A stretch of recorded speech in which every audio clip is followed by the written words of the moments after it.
No, me? No, I'm just making some last minute edits to my script for today's video because after taking a long look at all the seasons of The Dragon Prince, I think it's only fair to say Season 4 is the best season.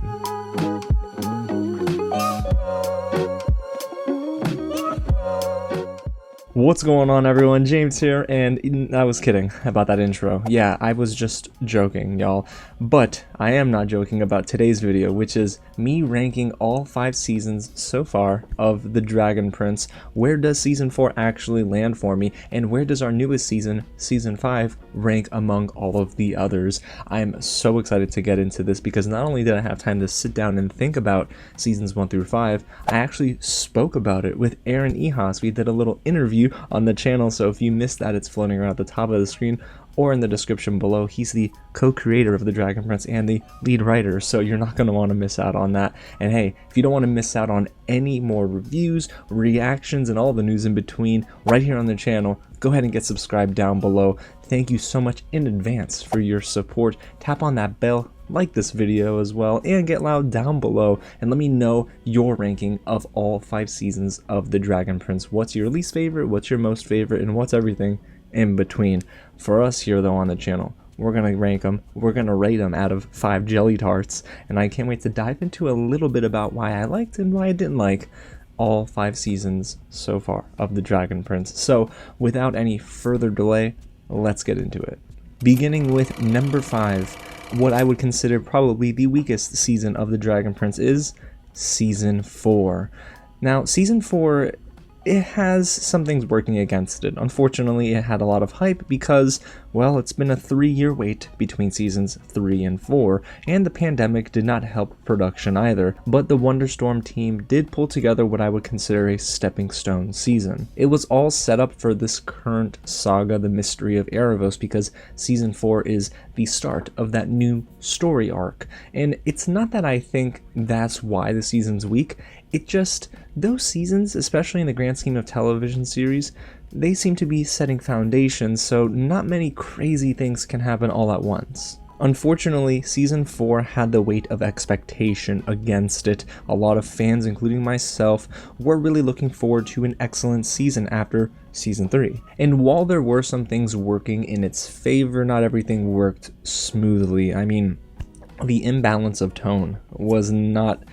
it just was not something that really sat well with me. Sometimes we were getting into a darker, more mature season, and then we got into fart jokes, things like that. It just happened way too often, and Aaron EHASZ even recognized it himself, where he said there was issues with balancing tone in Season 4, and I think that was pretty evident. And there's also weaker writing in Season 4 than we were accustomed to. In Seasons 1 through 3, I thought the writing was at its peak in this series, and in Season 4, there seemed to be maybe a more one-dimensional approach to a lot of the storylines, and we didn't see much character growth. And if you're a Raylan fan, Raylan and Callum, that could have been worked in a little bit better in Season 4.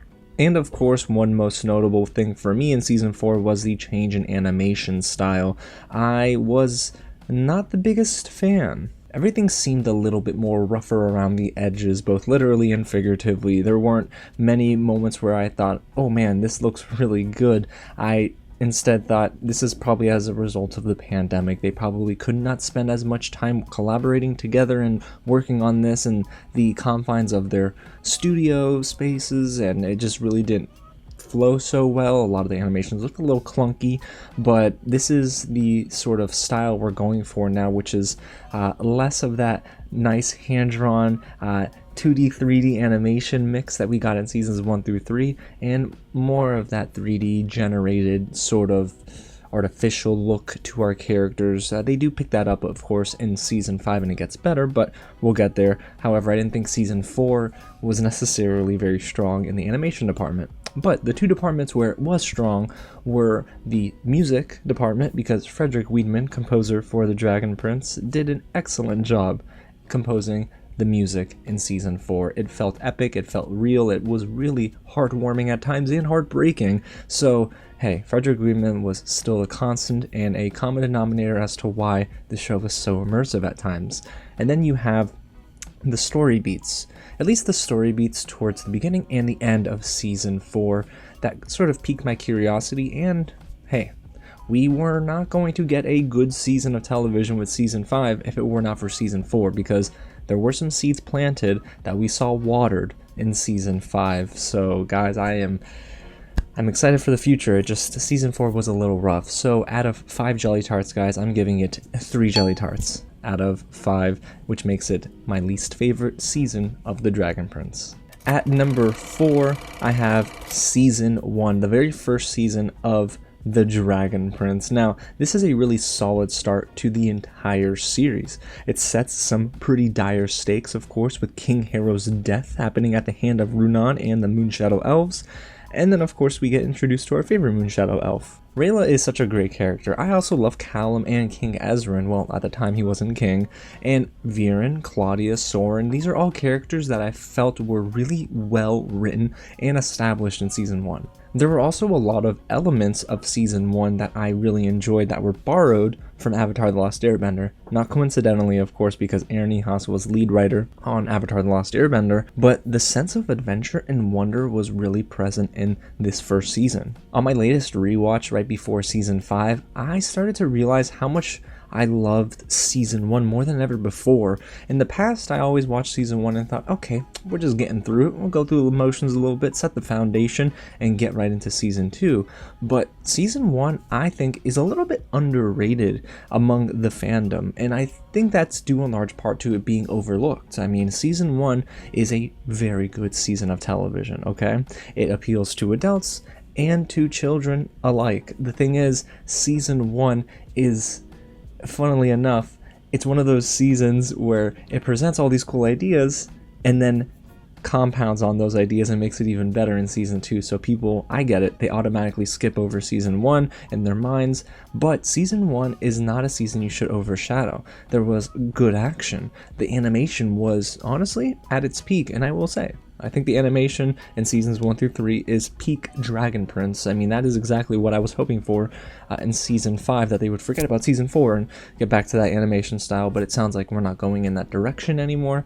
But you can tell that Season 1 is beginning to ramp up in intensity and building and developing for what was a great Season 2. So Season 1 for me really is just so solid, and depending on when you get into The Dragon Prince, I think will also help you reframe how you look at the show. For me, I started The Dragon Prince right after I finished Avatar The Last Airbender for the very first time during the pandemic. So, of course, not only did I have really not too much else to watch, but I wanted to get into a show that was comparable in a way, and it had some of the same creative talent behind it.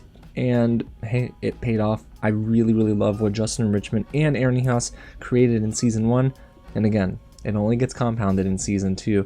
But for Season 1, I would give it 4 out of 5 jelly tarts. Again, a solid season of television. However, it isn't the best. So let's get into my number 3.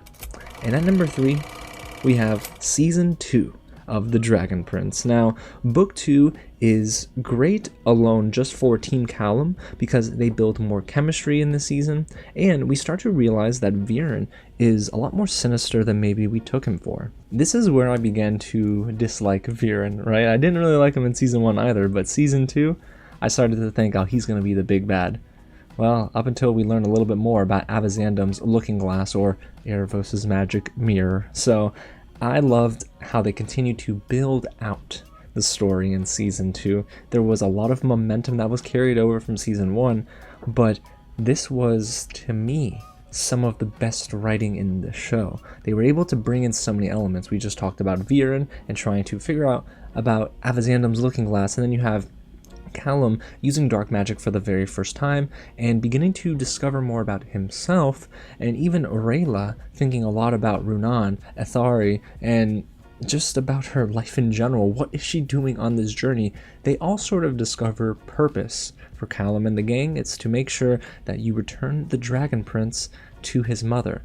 And then for Claudia and her team, it's basically about trying to control the human kingdoms and wage war against Zadia. So there was this big Game of Thrones epic sense of warfare, and I loved it. There were some episodes here that did feel a bit fluffy at times, so the pacing wasn't necessarily at its best, but I will say I love the attention that was paid to characters outside of our main cast and crew. The season really did just take that time to develop characters, and even though it was only 9 episodes, I mean, all seasons of The Dragon Prince are 9 episodes at this rate, it did feel more complete. Now, was the finale as strong as the other seasons? No, I would even say the finale in season 4 was better than the finale in season 2, but I think it's everything preceding the finale that makes it so strong. Season 2 is really one of those seasons where you just begin to understand the direction of the show, and oh my, is it going to end with a huge blow to your gut, and also it'll land with so much impact. So season 2 for me, I think we'll also get the same jelly tart rating, guys. 4 jelly tarts out of 5, because it's not that I think it couldn't be a 4.5 for some people. I'm sure some people love season 2, but for me, season 2, again, it's just like another layer that's peeled back from this beautiful onion that is the Dragon Prince. Doesn't make it bad, but when you get to the core, you'll start to realize why I have season 2 at my number 3. So now let's move on to our top 2, right? My top 2 seasons of The Dragon Prince, what I believe are the best seasons of this show yet. And number 2 is season 5. That's right, season 5 of The Dragon Prince is a return to form for this series. Now, I know a lot of people do not like it. I've been noticing a lot of people hating on season 2, sometimes with valid criticism, and sometimes they just get personal, which is beyond me. But season 5 is seriously some of the best work in this show, and some of the best writing as well. I mean, you have to consider Viren, where we get him in reality. Present day Viren is in a comatose dark magic state where he is just not functioning, speaking, and he's non-verbal up until the very last episode. But in season 5, the way that they take us within the mind of Viren and show us these nightmare sequences, it's so impressive, and some of the best narrative work. I know I talked about it in my season 5 review, but man, season 5 really just reminds us why The Dragon Prince is a great fantasy adventure show. I mean, there's even stuff that they do with Raylan here. Do we get them kissing in season 5? No. Did we want that? Yes. But, I mean, I kind of understand where they're going with Raylan. We have 2 more seasons left of this series, and if you give us everything you want with Raylan right now, it probably will not work out, especially considering the fact that Rayla left Callum's heart broken for 2 years, and Callum is finally beginning to forgive Rayla, and that's what I think happens in the Great Bookery episode in season 5 as well. So you have reconciliation with Raylan, you have Teen Claudia basically going off the rails. Terry is the constant trying to help Claudia stay on the right path, which is, it's not working, homeboy. You gotta start thinking about leaving, because Claudia not only gets into her Ursula era, she is essentially going to do whatever it takes to save Viren. And if that means literally killing the homunculus for Viren, she'll do it. If it means going ahead and freeing Erebos and letting him reign terror on Catullus and Zadia, then so be it. But I think Claudia is in this moment right now where she's willing to do whatever it takes, and it will send her over the edge. So I think they're propping up Claudia to be one of the biggest villains yet. However, it's amazing that we can even talk about these things because of the narrative work done in season 5. And then there's the animation, right? You heard me complaining about season 4's animation, so I was worried about going into season 5, but the lighting and the shading is better. I feel like the movements are smoother. There's more facial movements. It just feels more refined. It's still not my favorite animation style ever, but it's at least better and smoother than it was in season 4. And season 5, I think, does a really good job at building out the lore of this show. You can't have a great fantasy series without continuing to expand on the universe, and that's what they do in large part thanks to Archmage Akiyu, who is basically Yoda for the Dragon Prince, but gives us so much backstory. We learn about the jailer, how Erebos got put into this pearl, his prison, and it is so excellent to hear more about the world itself. We get to the Sea of the Cast Out, we get to Scumport, even though Finnegan was not necessarily working so well, I thought. So season 5 is not perfect, but it is so much better than I thought it had any business being. And I do think it sets up for an amazing final 2 seasons of this show, and it makes me so much more excited for season 6. Oh, and let's not forget, season 5 had the darkest, most mature tone of the show yet. So yeah, I loved season 5, and that's why I'm giving it 4.5 jelly tarts out of 5. In my review, I know I sat down and I said I averaged out my ratings for each individual episode and gave it like a 4.05 or something like that out of 5. But the more I think about it overall as a season, yeah, 4.5 out of 5 for me. So that leaves us with my number 1 season of The Dragon Prince, which is my favorite of this show, and that is season 3. You probably guessed it. Process of elimination. Season 3 of The Dragon Prince is exactly why this show is revered by many. It's the best season yet, and it is The Dragon Prince firing on all cylinders. The action is well directed, the animation is the best it's ever been, and the showdown in the finale is great. Honestly, it is basically like they have an Avengers Endgame moment in the season 3 finale, and it's beautiful. All the storylines sort of converge, and it does feel like a proper and fitting end to the very first saga, because the first saga of The Dragon Prince went from seasons 1 through 3, and the Mystery of Erebos saga goes from books 4 through 7. So for me, season 3 was a good end cap, and it made me so excited for what's next. But just taking all of season 3 in, it's enjoyable on a rewatch. I found things to love about it that I didn't before. The score by Frederick Wieben is peak. And I also think that what they do with Erebos and Viren made me scared of Erebos. Now, do we get a lot of Erebos in seasons 4 and 5? No. But I have a funny feeling they will deliver in seasons 6 and 7. In season 3, though, I actually did not like Viren at all. I can tell you I did not like him. Season 5, began to think maybe I feel bad for the man, but season 3 was so sinister. It was dire stakes for our good guys and heroes, and it was just amazing. And of course, as a big fan of Raylan, those moments were excellent too. Callum and Rayla, of course, begin to fall in love. They kiss multiple times. They have genuine moments together, and Callum does something that is one of my favorite acts of selflessness in this show. He jumps off the top of the storm spire, uses a spell to basically give him these wings, which was beautiful, and saves Rayla, who herself sacrificed her entire life to knock Viren and kill him from the top of the storm spire. He technically died, but he was dead for 2 years and then brought back because Claudia did some dastardly things. But man, it was an incredible season of television, and it's why a lot of people, I would have to imagine, rate the show as highly as they do. Now, season 4 probably let some people down because of how great season 3 was, but season 3, man, it stands on its own as being great. It's a great bookend to the first saga of this show, and it made me an even bigger fan of this series. I was all in, I want to say, after season 2, but after season 3, I was like, I'm defending this show, okay? Because I love it so much. Is it now void of any criticism? Absolutely not.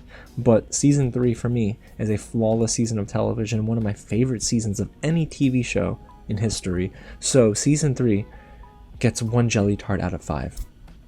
Kidding. It gets 5 jelly tarts out of 5. Season 3 is a perfect season of television, and I genuinely love what they did from the writing, the directing, the acting, and the animation. It's all perfect for me in season 3. So there you have it, you guys. That's my real ranking of every season of The Dragon Prince. In case you skip to the end, fine, I'll recap it here. At number 5, I have season 4. At number 4, I have season 1. Number 3 is season 2. Number 2 is season 5. And the best season of The Dragon Prince is season 3. But hey, you don't have to agree with my ranking. Let me know down below in the comments what your list looks like, what's your favorite, what's in the middle, and what is your top season of The Dragon Prince. And if you've made it this far, smash that subscribe button and hit the like button as well, so this video can get in the faces of more Dragon Prince fans. And if you don't want to miss out on any more Dragon Prince content, because again, we have a lot more coming on the channel, tap on that bell so you get notified every time I drop a video. Y'all, this was so much fun. I love reliving The Dragon Prince right alongside each and every one of you, and I cannot wait to see what's next for The Dragon Prince. I have a few predictions about when we can start getting promo for season 6. Alrighty, y'all, well, let me not get ahead of myself. Enjoy the rest of your day, And again, thanks so much for watching, and I'll catch you at the next screening. Ooh man, that was so much fun. How many of you got mad at me in the intro? Probably a lot.